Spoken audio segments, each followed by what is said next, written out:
Good evening. Welcome to Karl Marx Does the Washing Up, where we ponder ludicrous metaphysical nonsense in the time it takes to make 5 Tesco's basic microwave meals. which is around 21 minutes. It is indeed. I'm Shy. And I'm Ilyas and Shy. Awesome. And actually, you know what? So today, I'm out with my special needs guys. We're out bowling, and there's one guy. Wait, just to clarify, Shy has, he runs a charity. It's not like he bought some special needs guy or adopted anyone. And also by guys, I mean obviously they're male and female, just like they're my gang. They're all above 18. But anyways, we've taken them out bowling, and one of them is just, everything I say, he just says, why? Why? And I wasn't losing my tether, I found it quite humorous. But then it also made me realise, we spend our whole day asking why. Yeah, he should be on our podcast. Yeah, This is what children are like, right? Yeah. And I feel like I'm the one father who would just drive the child crazy rather than the other way. And they'll be like, but why not? Yeah. So but it got me thinking. It's just we spend our whole lives asking why. Why do we ask? Yeah, why do we ask why? Yeah, I don't know. It is kind of nuts, but I think there's. Philosophy is just a very ridiculous thing in general, right? And a lot of people get very fed up of it. Yeah, but a lot of people get very attached to it, right? A lot of people devote their whole lives to it. Yeah. Well, for me, it's all about the complete uncertainty and the unanswerability of the question why, and that's what makes it so alluring. Is because it's so infinite. As soon as there is some kind of assertable answer, then what was once infinite becomes finite. And then once it becomes finite, that doesn't mean that it becomes boring once it becomes finite, though. Is that what you're implying? Well, for me, the more finite thing, I'm just much more lower to the expanse, the infinite, right? Accounting is quite finite, and I don't find that so alluring. Yeah, but potentially so is love. Is love a finite concept? If you find love with one person? Yeah, but it's still But it still exists in the infinite as well. Yeah. Well, you can have. I don't know. Love is a very Yeah, it's interesting. Well, that's a completely different podcast in itself. But fine. Why do we ask why? Well, I think for me, the reason I think we asked why for the wrong reasons. And, that guy was definitely asking why for the wrong reasons. He was just asking. He was just doing it to annoy me. Yeah. He was doing it to annoy me, and it worked. No, it didn't work because I annoyed you. Fine. Maybe it annoyed me a little bit. I did beat him at bowling. No, what annoys you is that you got annoyed. Yeah, what annoyed me is that I got annoyed. Yeah, but okay, fine. Why? Because you're so attached to this idea that you're this unannoyable person, that you are the source of the annoyance, not. Yeah, that's true. I want to be the annoying one. Yeah, that's true. But wait, so why are we asking why in the wrong way?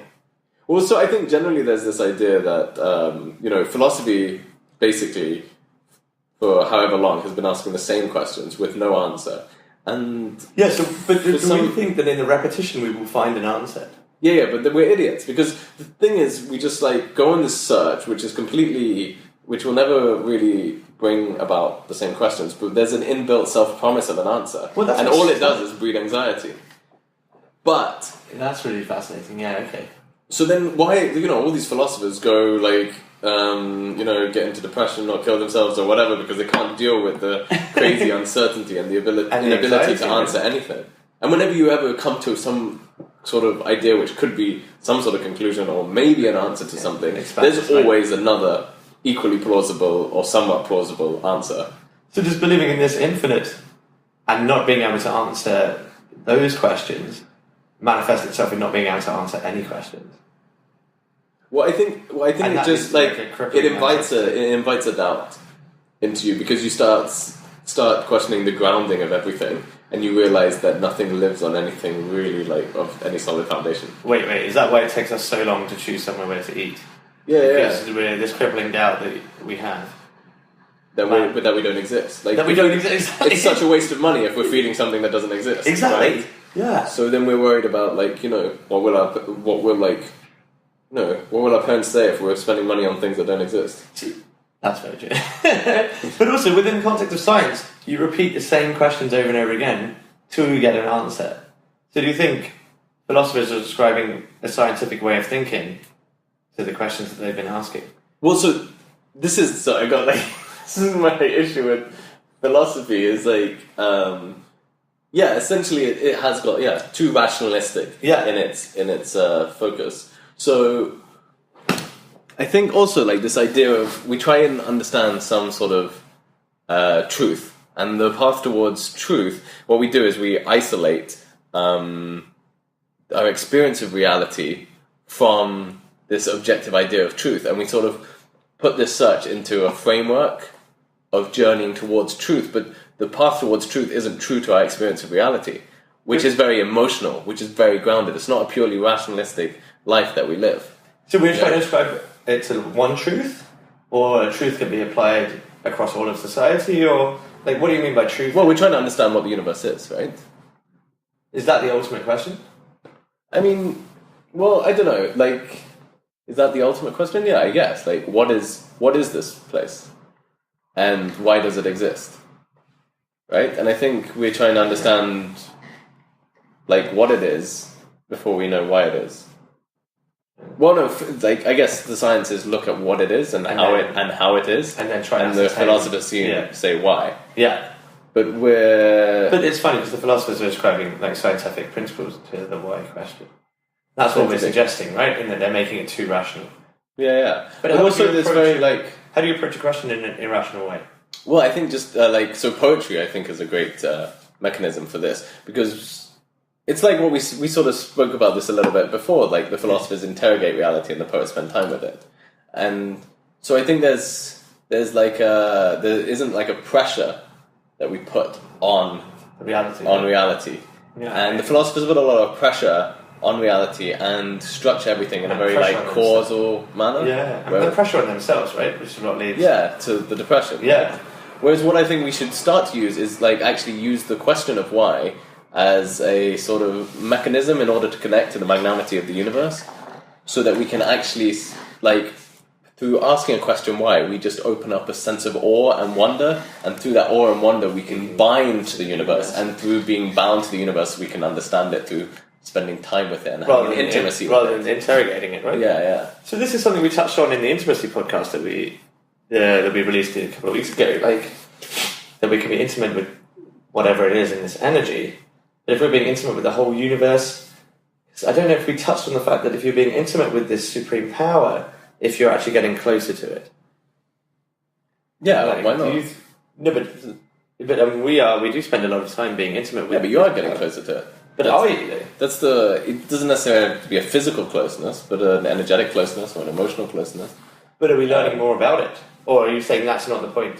Well, yeah, I think learning about something we are learning more about it, but I just think we need to have a more holistic understanding of what learning is. So when we say learning, we're talking normally in the context of learning, we're talking about school learning, right? Well, yeah, gaining some sort of articulable information. But now that we can then say to someone else. Yeah, we can say to someone else, or we can at least have some kind of concise idea in our head. Yeah. Right?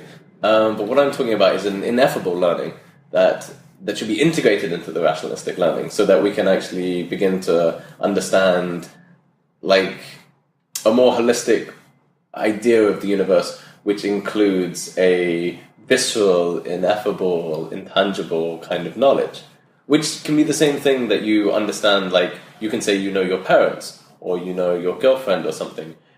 You do know her outside, the tangible things, where she came from, what she does, Yeah. But you also know sort of an ineffable movement of that person. And I think we need to try and understand the ineffable movements of the universe. That's what the poets do. Yeah, but even by understanding that, I think a lot of people do have that understanding of the universe. Maybe a lot is a grandiose term, but I think definitely some people do have that understanding of the universe. Yeah. But nothing has come of it. No, I think a lot of people, I guess this is the idea, because the etymology of philosophy, the original idea of philosophy, is love of wisdom, right? Right, and I don't think much wisdom has come of understanding that poets have of the universe. No, I think that is a very wide manner in which to engage with life and reality in general.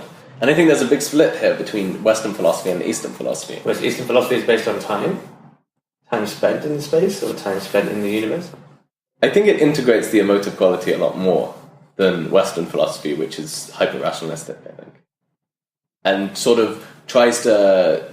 What they consider to be often in Western philosophy is like, what is considered to be true is a theory that is put together that is kind of void of inconsistencies, and trying to reduce paradoxes. Whereas in Eastern philosophy, they sort of like, they praise the paradox. Yeah, they do.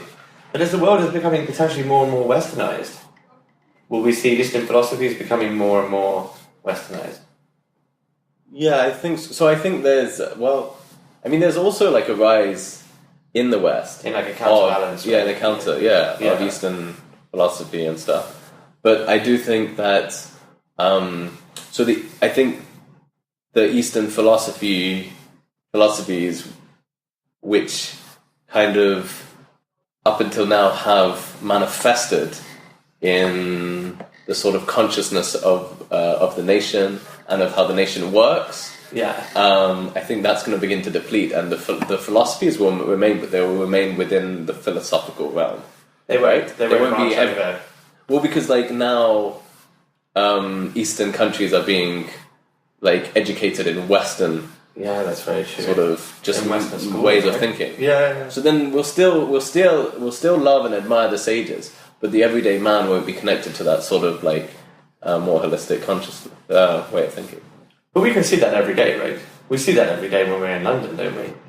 Like there is a disconnect between the everyday man and a holistic way of thinking. And for sure. Like there is definitely a difference. And also, I think logistically, is there enough space in the world to connect with the universe? Do you need to be alone to connect with the universe? Because wherever I go, someone else is. Even if I go, to an obscure park in just outside of London, someone is there. Like anywhere I go in this country, someone inevitably is there. Yeah. So that's the truth of life, right? So if you're trying to find truth, then you can't go to where nobody is, because you're trying to find the truth which isn't true. If you're trying to understand reality, you have to see reality as it is, and if people are always there, well, then that's the truth. That's the reality that you're trying to understand. But then maybe I've understood it by embracing the fact that someone will always be there. Maybe that's what reality is, right? Yeah. Well, maybe I'm just being hyper-rational. All reality is, the definition of reality is somebody's always there. Yeah, someone's always there, right? But is that necessarily a bad thing? Wait, you still haven't told me why I'm asking why. Why not?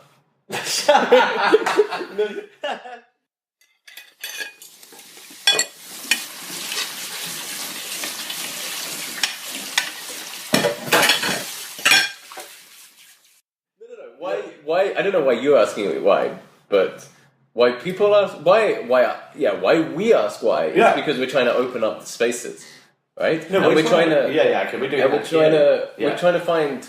We do it for like joy, right? We don't do it just to be annoying. Yeah, we do it to be annoying, but then we record it and disseminate it across the internet. That's quite annoying. We must. Yeah, that's very annoying. Yeah, that's quite so annoying. Impositional.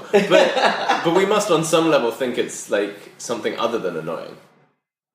I think I want to. The reason why I ask why, I think the reason why we do this podcast is just to see what other people think. Yeah. To see if our views do... Annoyance to the point of enlightenment. Yes, exactly. No, but then what's more annoying than an enlightened enlightened person? Yeah. No, but yeah, exactly. What's more annoying than an enlightened person? Right? Because they've oppressed them with your views. Yeah, but we don't have any views. That's the problem. I don't know. I think you've got lots of views. Yeah, I'm very You've got lots of views. But I don't believe in any of my own views. And that's what I love about philosophy, is that nothing can really be said with any certainty, and you can disprove everything. And so why say anything? Well, because through kind of linguistifying some possible reality, you open yourself to the sort of immense possibility and immense like beauty and magnanimity of the universe, and through having this like connection to that, you begin to develop a sense of gratitude and openness to the universe, and begin to like bind to it and then fall in love. And it's just like the greatest sensory experience. Okay, fine. So that's the end goal, right? Like, you think the ultimate form of happiness comes from binding yourself to this universe? Yeah, it's an intimacy. It's just a really high level of intimacy, right? Yeah, and I think the problem is that we No, so I'm with you on that.